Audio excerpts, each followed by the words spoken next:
Hey, what's going on? You know who it is. You know what it is. This your boy Town Biz. All right, so a person by the name of Sarah Stepherd said that Jake Paul versus Anthony Joshua is a mismatch. Now, keep in mind, it was reported yesterday that they are in negotiations for a fight to take place in the same location.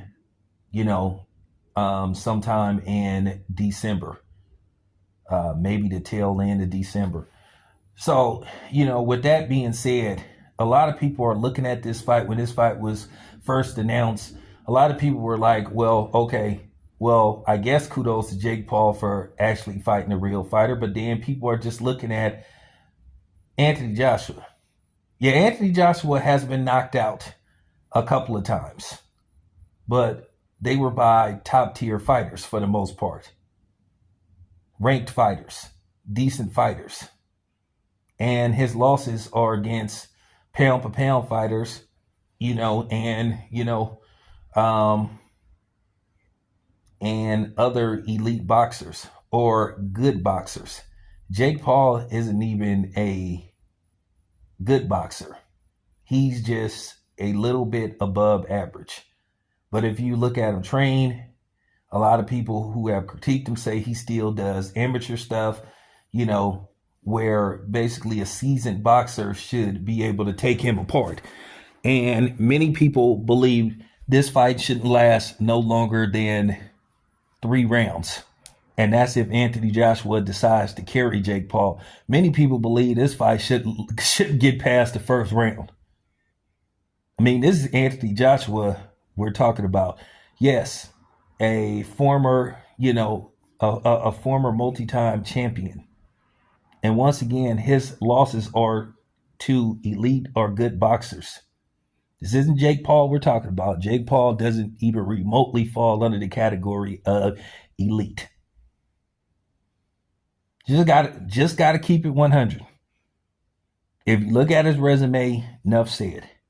So me, myself, and quite a few people don't vision any way, shape, or form that Jake Paul can win this fight.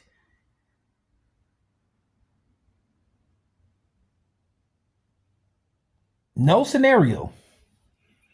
No scenario.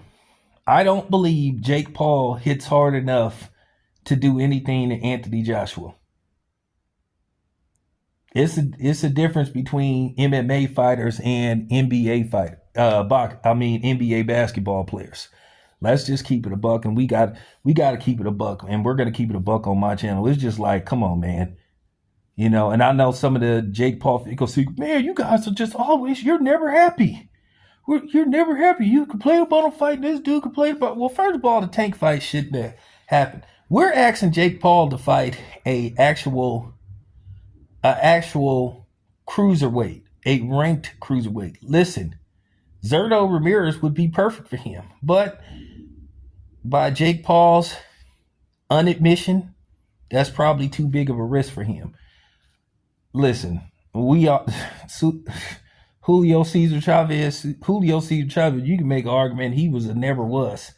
He was never really that good. He never went, full front foot forward as far as boxing goes.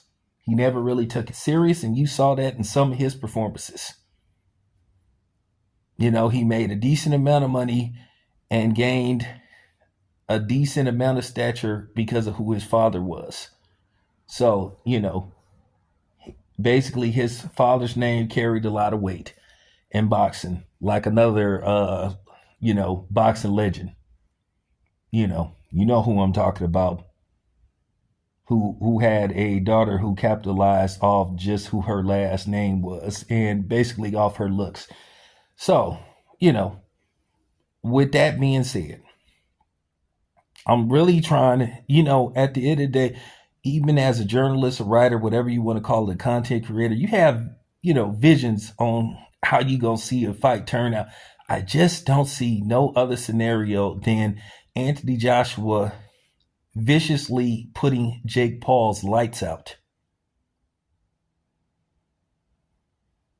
And I wouldn't be surprised. And I'm gonna tell you right now, if Turkey's involved, like they say he's gonna be involved, it shouldn't be no shenanigans.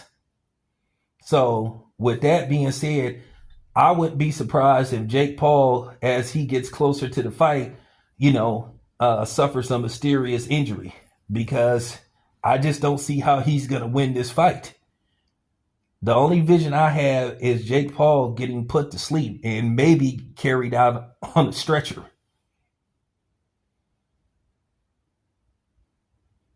Anthony Joshua, remember this, Anthony Joshua is 250 pounds, depending on who he's fighting, and he's 6'6". And he does have power. He can crack. So I just don't see how Jake Paul is going to be able to withstand one of Anthony Joshua's punches or his hardest shot. So we're just trying to figure out basically the only thing is to figure out is how long is Anthony Joshua going to carry Jake Paul. Like I said before, if Anthony Joshua loses to Jake Paul, he needs to get facial reassignment surgery. He needs to move to a deserted island and never show his face again. Ever. If he loses to Jake Paul. If Anthony Joshua loses to a fucking YouTuber, his career, his entire boxing career would have meant nothing. His legacy is destroyed instantly. People will forget everything he accomplished in his career. The only thing they'll remember was he lost to a fucking YouTuber. So there you have it. This your boy Town Biz. And like I said, I asked this question before I close out the video. Should the Florida State Athletic Commission even sanction such a mismatch? Because I remember a while back, there was a fight Andre Ward wanted to take as a tune-up, and Nevada would not sanction the fight because it was considered to them a mismatch. So there you have it. It's your boy Town Biz. I'm out.